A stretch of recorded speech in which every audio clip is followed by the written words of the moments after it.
জীবননগর পৌরসভার রাজনগর গ্রামে মাদক বিরোধী সচেতনতা সৃষ্টির লক্ষ্যে আলোচনা সভা অনুষ্ঠিত হয়েছে।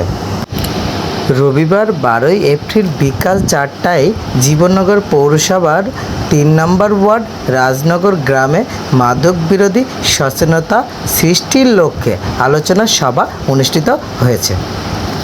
এই সময় প্রধান অতিথি হিসাবে উপস্থিত ছিলেন জীবননগর থানার অফিসার ইনচার্জ মামুন হোসেন বিশ্বাস।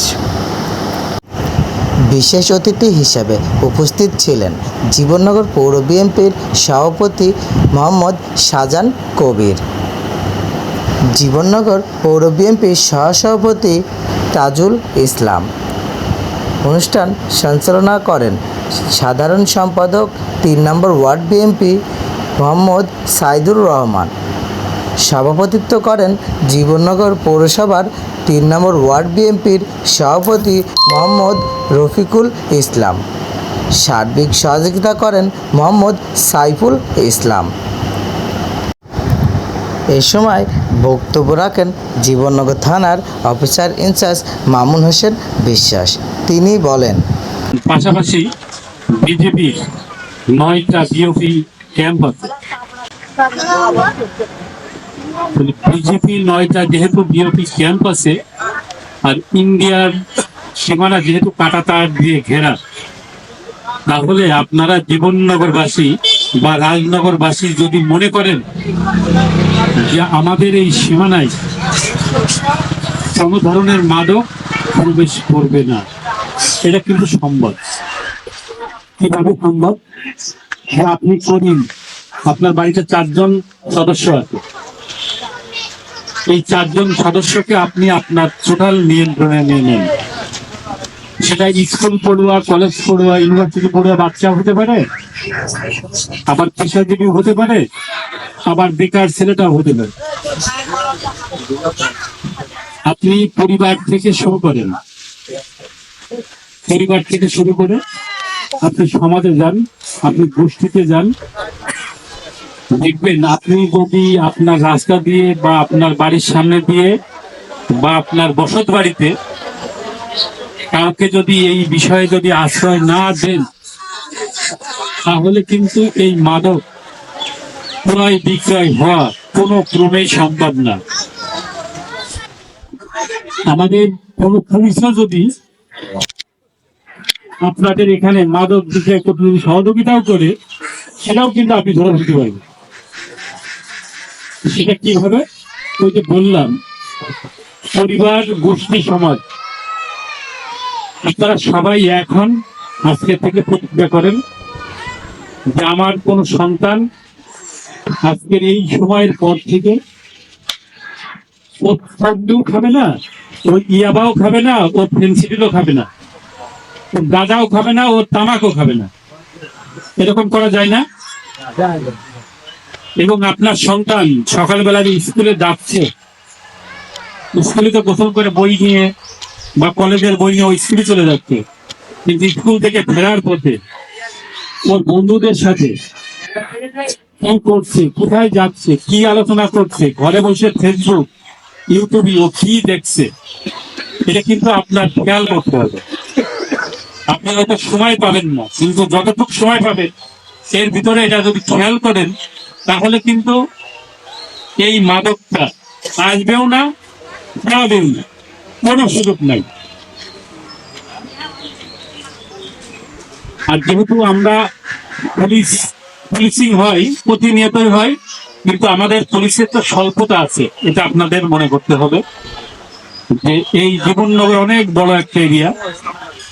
এই স্বল্প সংখ্যক পুলিশ নিয়ে শুধু পুলিশের উপর ছেড়ে দিয়েই আপনি মাদক নিয়ন্ত্রণ করতে পারবেন এমন কোনো বিষয় না। দেখেন, আমাদের পার্শ্ববর্তী দেশ ইন্ডিয়া, সেখান থেকে আমাদের ক্ষতিকর জিনিস আমাদের কাছে আসে, আর ভালো জিনিসটা তারা আমাদের লোভনীয় অফার দিয়ে নিয়ে চলে যায়। যেমন আমি সীমান্তবর্তী এরিয়ায়, ওখানে আমি আসার পরে কয়েকবার গিয়েছি, ওখানকার স্থানীয় বাসিন্দাদের সাথে এই বিষয়ে কথা বলেছি যে আপনাদের এখানে যে জায়গা জমি নিয়ে যে সমস্যা, এই চরের জমি নিয়ে যে সমস্যা, ইন্ডিয়ার ওই সীমান্তবর্তী ফসলি জমির যে সমস্যা, এই সমস্যার মূলে মাদক। কারণ মাদক আপনি এখানে আশ্রয় দেবেন, আপনি 2,000-5,000 টাকা পাবেন, হয়তো আধা ঘন্টা 1 ঘন্টা 10 মিনিট এরকম সময় রাখে, বেশিক্ষণ কিন্তু এক জায়গায় রাখেন। এই কারণে আমরাও পাই না। আপনি যদি এইটার থেকে ফিরে আসেন যে 500, 1,000, 2,000 টাকা আমার না নিয়ে আমার বাড়িতে রাখলো, ঠিক আছে, তুমি রাখছো, ঠিক আছে, কিন্তু আমি আমার উপযুক্ত গার্জেনের মাধ্যম দিয়ে আমি যেখানে নক করলে এই মাদক গুলো এসে নিয়ে যাবে বা ওই বাড়ির লোক সব নিয়ে যাবে, তাহলে আমরা সেখানে নক করি। তাহলে এই মাদক এই সীমান্তবর্তী এরিয়া দিয়ে দেশের বিভিন্ন প্রান্তরে প্রবেশ করার কোনো সুযোগ নেই, একদম সুযোগ নাই। এই শুক্রবারের দিন আমরা এক জায়গায় অভিযানে গেছিলাম, এই মসজিদের পাঞ্জাবি পরে আর কি, হঠাৎ করে ওখানে নাকি মহেশপুর, সরষাপুর, বিভিন্ন বাইরের থেকে মোটরসাইকেল লোকজন এসে খেয়ে চলে যায়। তা আমরা তাৎক্ষণিক গেছি, কিন্তু ওই বাড়ির টোটাল বাড়িটা ঘেরাও করে চেক করেছি, ওখানে কিছুই পাই না। এই যে পাচ্ছি না, এই না পাওয়ার পিছনে কারণ আছে না, আছে। আপনার আমার মতন লোক আমরা যখন রাস্তায় যাচ্ছি তখন তো ফোন করে বলে দিচ্ছে। আবার ওই এলাকায় গেলে আমাদের এই সাধারণ ফোনগুলো নেটওয়ার্ক থাকে না, ওই এলাকার মানুষ সব ইন্ডিয়ান ফোন ব্যবহার করে, নাম্বার ব্যবহার করে নেটওয়ার্কের জন্য। সেই নাম্বারগুলো তো আমরা পাই না। আপনি যদি এই তথ্যগুলো যদি না দিয়ে দেন, তাহলে কিন্তু পুলিশ আবার ধরে নিয়ে আসতে পারে, কিন্তু এটাও হচ্ছে না। আর আমি এই যে মাঝখানে বললাম যে আপনারা ভাগ্যবান, যেমন আমার বাড়ি কিছু বেশি দূরে না, পাশে কালীগঞ্জ উপজেলায় বাড়ি, ও এলাকাও মাদক আছে ব্যাপক, কিন্তু আমাদের তো বিজেপি ক্যাম্প নেই। আপনি স্থানীয় ব্যক্তি, আপনি এখানকার স্থানীয় লোক, আপনার সংখ্যায় বেশি, বেশি না? বিজেপি যদি 10 জন থাকে তাহলে আপনার 100 জন আছেন না? এখন আপনি যদি ওই কোনো কাজেই যদি কাউকে যদি আশ্রয় প্রশ্রয় যদি না দেন, তাহলে কেউ কিছু করতে পারবে? সম্ভব? সম্ভব না। এখানে রেখে বাইরের পাঠিয়ে এসে মালখান নিয়ে চলে দেয়। তাহলে আপনি যদি মনে করেন যে না, এখানে রাখতে দেবো না, আমার এখানে রাখলে আমি পুলিশে সংবাদ নিয়ে যাবো, ধরা দেবো, তাহলে এটা কিন্তু আপনার জন্য করা সহজ। আর এই যে নেশা, এই নেশা এমনই একটা জিনিস, আপনার সন্তান যখন এটাই আসক্ত হবে, তখন দেখবেন যে ও পরিবারের সব সদস্যের সাথে খারাপ ব্যবহার করতে। এই জিনিসটা কিন্তু আস্তে আস্তে হয়, একদিনে হয় না। দেখবেন যে ছেলে অন্য মনস্ক হয়ে গেছে, ও বাইরে কারোর সাথে গোপনে কথা বলে, আপনার কাছে ফোন কেনার টাকা চাবে, আপনার কাছে পকেট খরচের টাকা চাবে, এই টাকা নিয়ে ও বাইরে চলে যাবে, যে ছোটটা পুরিয়া কেন্দ্রে খাবে, খাই ওই সময় ঢুকতে যাবে, আবার টাকা শেষ হয়ে গেলে বাড়ি আসবে, আসে কিছু খেয়ে শুয়ে থাকবে। থেকে আপনার কাছে বলতে না পারলে সকালে মার কাছে বলবে যে মা, আমি তো এখন স্কুলে যাবো, আমার 50 টাকা দেবো। মা ইচ্ছায় হোক অনিচ্ছায় হোক সে টাকাটা দিয়ে দেবে, কিন্তু টাকাটা নিয়ে সে কি স্কুলে অন্য কিছু খাচ্ছে ছিল নাকি এই মাদক খাচ্ছে, এটা তো ওই মা বা ওই বাবা বুঝতে পারছে না। এই জন্য ও যখন লেখাপড়ায় অমনোযোগী, ও যখন ঘুমানোর কাজে অমনোযোগী, ও যখন মোবাইল ফোনে বেশি আসক্ত, ও যখন বন্ধু বান্ধবের সাথে আড্ডায় বেশি আসক্ত, তখন আপনাকে নেগেটিভ চিন্তা করে ওর তদারকি করতে হবে। এটা একটা সত্যই করি যে আজকে এখান থেকে ওই যাদেরকে বললো যে দুটো ছেলে নতুন এখান থেকে বাবার কাছে জিজ্ঞাসা করি, সেটা অনেক আগের থেকে এটা আসক্ত হয়েছে, কিন্তু আমাদের কাছে লজ্জায় শরমে বলতে পারি না।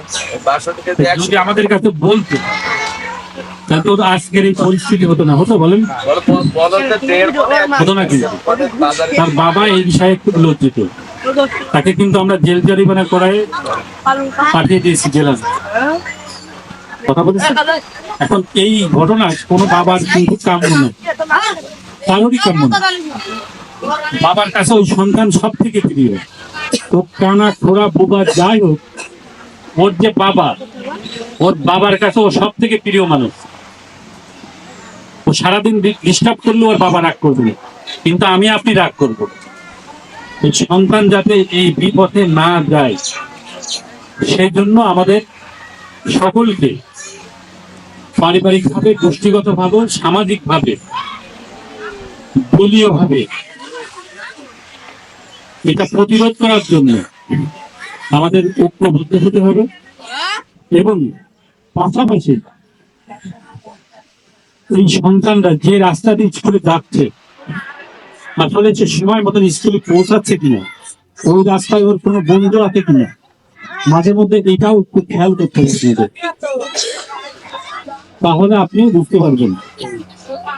দেখেন, আমি ওখানে ওই নতুন পাড়ায় যে একটা অভিজ্ঞতা হয়েছে, 6 বছরের একটা বাচ্চা আমাদের মোটর সাইকেল থেকে খুব দ্রুত বাড়ির ভিতরে ঢুকতো, ছোট বাচ্চা, তার মানে ওর